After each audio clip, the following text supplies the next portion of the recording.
That is right. I am fiddling with the YouTube algorithm. So here are my 5 top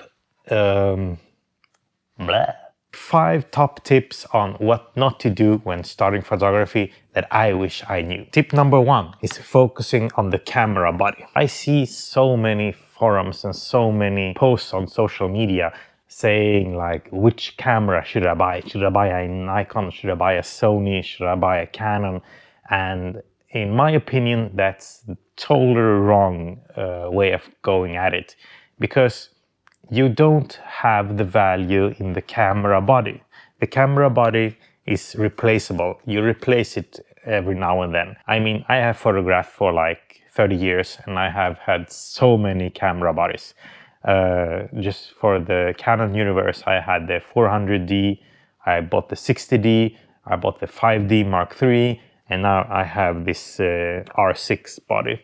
The value of the camera and the real investment that you're doing is in the lenses. So when you go for a brand, you kind of have to know that you're investing in the lenses more than you're investing in the body.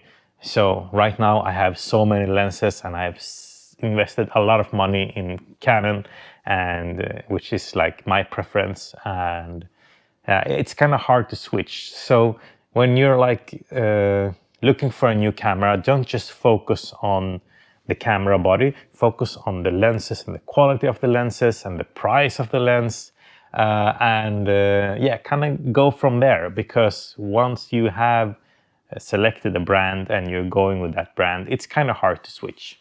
Tip number 2 is start focusing on going full manual.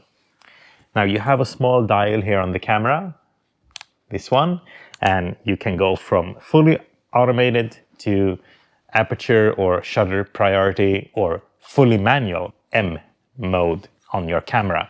And I strongly recommend to go there directly, because that will force you to start using your camera as it's intended. I mean, you will learn everything there is to know about the camera, and you won't have any problems going to aperture priority or shutter speed priority. See, I don't even know what it's called because I never use it. Full manual directly, learn everything that you need to learn about your camera. It's definitely gonna help you in the future, so go ahead and do it. Tip number 3 is shoot RAW. When I started photographing, I didn't know what RAW was. It was like a abstract thing, or like what's this file? I mean, I was used to JPEGs and GIF files. I was really used to JPEG files, so I didn't want to go to RAW. I didn't know exactly what it was.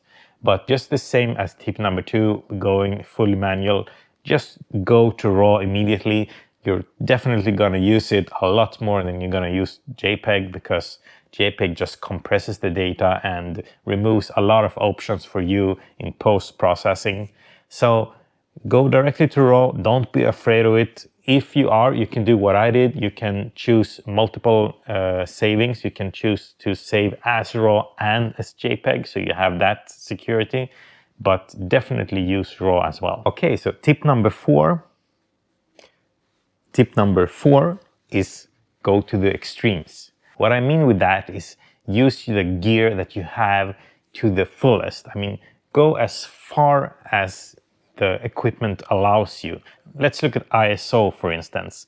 If your camera can go down to ISO 50, then just go to ISO 50 and see what happens, and try it out a little bit, and then go out in the middle of the night and use like ISO 12,000 or whatever your camera can give you. Yeah, this camera has an ISO limit of 102,000. I mean, I could go out in the middle of the night trying that setting and see what it does. I would definitely try it. I mean, just try and see what happens. You'll probably have a lot of noise when using such a high ISO, but as usual, when you're beginning photography, you're gonna have to try things out and see where it takes you. Maybe it's an art form, a way of expressing this art form that you didn't know about. So try that. And when you have like a lens that can stop down to 1.2, do that too. Try 1.2 and see the incredible depth of field that you're getting, and the weird colors that you get by 1.2. Just try it and see what it does. And now let's think about tip number 5. Tip number 5, 1, 2, 3, 4, 5, is always bring your camera with you. Take your camera with you wherever you go. I mean, there's so much to photograph, and especially when you're beginning, you can practice so much, and you can try compositions and settings and light and so many things, which is so much fun to do. I mean, I love just being in beginner photography forums and looking at all this creative and weird stuff that people are photographing and looking at that passion that people have. I love that. It inspires me a lot.